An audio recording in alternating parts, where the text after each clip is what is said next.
শরীফের লেখা একটা কবিতা আছে, আমায় ছিঁড়ে খাও হে শকুন। সেই কবিতা শরীফ উসমান হাদি নিজেই আবৃত্তি করেছিল।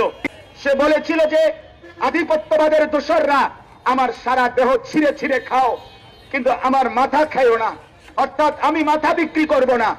কিন্তু দুশ্মন শরীফ উসমান হাদির মাথায় গুলি করেছে, জীবন দিয়েছে, কিন্তু শরীফ উসমান হাদি প্রমাণ করেছে ধ্রিম ধ্রিম বাজে গণ তুন্দুবি দামামা, হাকে ধীর শির দেগা নিহি দেগা আমামা।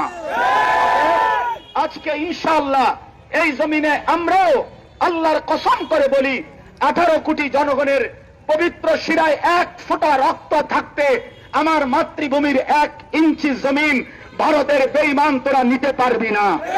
এই জমিন 1 রক্ত নয়, 1 হাদি নয়, লক্ষ কোটি হাদির রক্তের পবিত্র জমিনে প্রয়োজনে খুন ঝরবে,